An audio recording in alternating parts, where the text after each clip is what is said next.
Today is an actual quick podcast. That's right. You've got a 40-minute one from yesterday to get you through yesterday, today, maybe till tomorrow, where there could be another long one. It is the Sean Whitmer podcast, and thank you for listening. Okay, I wanted to catch you up on a TV recommendation.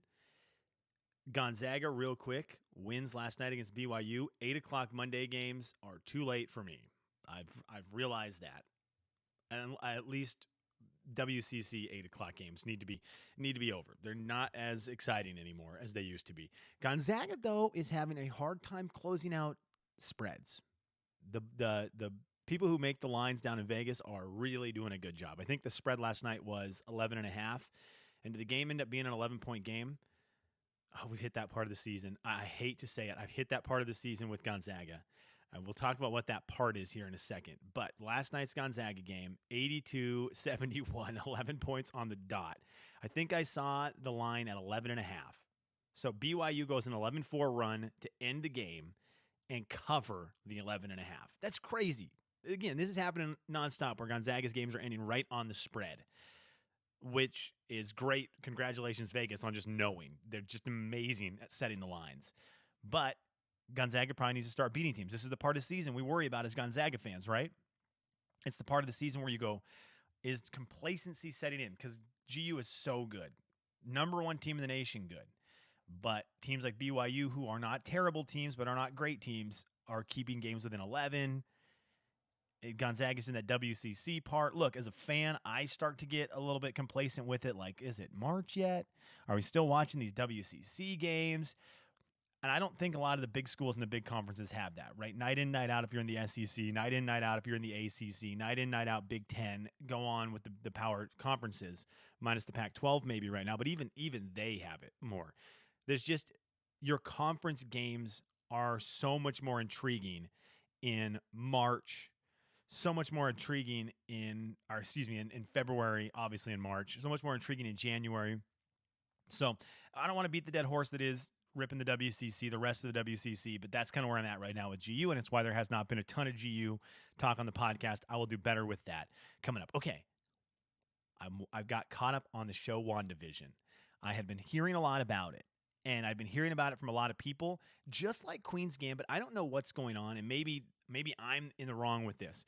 I asked many people about Queen's Gambit before I dove into Queen's Gambit, and I didn't really get a great answer on what it was, okay? And I don't know why that is. WandaVision was the same, but maybe it has to do with the fact they're kind of similar in that there's a lot that happens in them outside of a main story. And there's a lot of going on where you don't want to bring it up because it's, one, hard to bring up, it's hard to explain, or two, you don't want to spoil anything. And so maybe that was the WandaVision thing. WandaVision, I think it's fantastic. It's 5 episodes in on Disney+. It's a Marvel TV show. It has Elizabeth Olsen, who, let's start there. She's the Red Witch. She's Wanda. And let's just start with the fact she's fantastic. She's fantastic. And I don't know what happened in that family, the Olsen family, but kudos, mom and dad, for just birthing fantastic TV personalities. Mary-Kate and Ashley, as little kids, were awesome, right? They were awesome. They're the cutest little twins. They grew up as like that team, the Mary-Kate and Ashley Olsen team, and grew up doing their acting stuff as little kids up until 2004 when they stopped doing acting. But they did New York Minute, I think is what the movie was called. And then after that, they kind of disappeared. And 9 years later, they were like, look, we're done. We're retired from acting. We're into fashion and design now. And now we're billionaires. We're combined together. We're a billionaire. They were very good. They were fun as kids. I grew up as a kid when they were kids, right? I'm a couple years older than them, so they were a wheelhouse for me in terms of entertainment. My sister and I always loved watching their cheesy little movies. Especially loved watching Mary-Kate and Ashley Olsen's old music videos. If you never knew those existed, whether you're too young or older, the Mary-Kate and Ashley music videos were right down Aaron and my sister and I, our wheelhouse. We loved them. I am the cute one. She's just my sister. Like, they were great. So they did great. And then now years later, it's kind of fun that we get the other Olsen sister, who's not the Olsen twin. But if you want to see her with the Olsen twins, watch the song B-U-T-T Out. That's how it's labeled. Because they would never say butt out because they were little kids. B-U-T-T Out. And you can actually see Elizabeth Olsen, the Red Witch, in that music video as a 3-year-old maybe. But it's great to have an Olsen girl acting older because she's such a good actress. She looks, once you realize, if you didn't know she's their sister, once you see her, you're like, well, yeah, of course you're an Olsen. Anyways, she's in this show. She's fantastic in it. The guy, I don't recognize the guy who plays Vision from anything besides him playing Vision. He's great in it. And what it is, Wanda is the Red Witch. Vision is the superhero. And again, we're going to get into a little bit of spoilery territory right now, but it's not spoilers that you learn in the show. This is spoilers from the Marvel universe. So this is spoilers from things that are already out there. Vision dies in Age of Ultron, one of the last Avenger movies. Endgame, Age of Ultron, he dies in one of those. So he's dead. He's done dead. But he's alive in this show, WandaVision. And they get into why that is and what's going on with that. That's one of the storylines that's happening. But that's kind of the setup going into this show, is that, Red Witch, her brother died in the Avenger movies. She was a bad guy turned Avenger, and now she's in this weird city with Vision, who should be dead, okay? And the show is really, really, really creative, which is why I think I like it, because what's happening is they are in, and this is where I'm going to try to talk about it without giving away any spoilers. In the first episode, they are in a 50s sitcom. In the second episode, they're in like a 60s sitcom, then a 70s sitcom, then an 80s sitcom. And the show, it's weird because when you're with Wanda and Vision, they are in a sitcom. They are acting like a sitcom. It's hilarious because it's like one-liners, but it's one-liners that worked for whatever decade they're in. The outfits, the sets are all that way.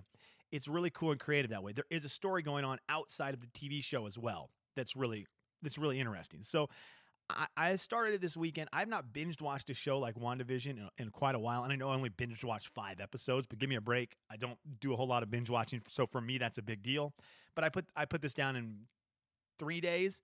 Again, 5 episodes, 30 minutes each. You should be able to do it in one day. That's not how my life schedule goes, so it took me 3 days. But it's worth it. Disney Plus with another great one. It's the thing that got my brain thinking. We really are just right in it right now. And I know everyone knows this, but let's just say, I'm just going to say it, because say it, don't spray it. It's here. We are in that spot where it does not matter where you put your content. We have hit the part, if you are a sports recruiting fan, it doesn't matter if you're in a big city or a small city, the big schools will find you. They will find you if you're talented. We are there with TV shows. We are there with movies. It does not matter if you're on CBS, ABC, Fox, NBC. You can be on a streaming service. You're going to get found if you're a great show, and you're going to get watched, which is a weird place to be right now, and a weird space to be, because obviously, you can see it, and I don't love it, but you can see it that regular TV, the way we're used to with TV, cable, and stuff, is truly just, it's kind of going away, right? It's kind of going away. And now you can, you have to have a streaming service to see a bunch of shows that you might want to watch. You have to have a streaming service to, see last year Tiger King. You had to have a streaming service to see WandaVision. If you wanted to watch the movie Palm Springs, that was only on a streaming service. It's just weird how this is going, but we're in it now. We're in it. It doesn't matter where you put your content. It's out there. It could just be on YouTube. It's like Cobra Kai was just on YouTube, made its way to Netflix, and is a huge success on Netflix as a show that started on YouTube because, again, it's great content. You make great content, you're going to get found. Someone's going to pick you up. But we are in this weird spot where now it's like, okay, we're looking at what we need to have in our own houses, and it's starting to get a pretty big spread of stuff, right? Where you used to just get cable, and you would get, cable was expensive, but you got all the things you wanted. You got your regular TV shows, and you got your cable shows. Well, now it's like, we need Disney Plus. I need Amazon Prime for Jack Ryan. I need Hulu for movies like Palm Springs, so my wife can watch Real Housewives all the time, which I know that you can get that on Bravo or E! Entertainment, but you get what I'm saying there. You got to pay for these other things to get these other shows, these services that are going to start driving the price up. And then you start playing the game on what's important, what's not important. It is weird. It's a weird time. Anyways, there you go. WandaVision's great. I say all of that gigantic rant. I say all of that to say WandaVision was great. If you like the Marvel movies at all, I think you'll love this. And I think, man, you know what? If you like the Marvel movies, you'll love this. If you like the Marvel movies, I think you could love this. If you have no interest in Marvel movies, this is not the show for you, because it can be sold, especially in the first episode, as a Marvel show that's self-contained and that makes it feel like, especially in the first episode, you need to know nothing about the Marvel universe. Don't worry about superheroes. That changes. So if you wanted to watch WandaVision because you've seen a little bit of it and you're like, oh, this is crazy. This is a show about superheroes that I don't need to be a nerdy superhero fan. You do.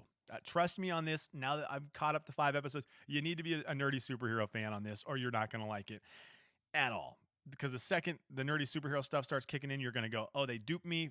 And now I'm here. And now I'm irritated that I spent an hour and a half of my life watching a show that ends up being about superheroes. Okay, that's it for today. Like I said, short one today. I hope your Tuesday, if you're listening to this the day it's released, I hope your Tuesday goes extremely well. Hey, to the people, again, who have hit the review button on iTunes, totally appreciate you. Thank you so much.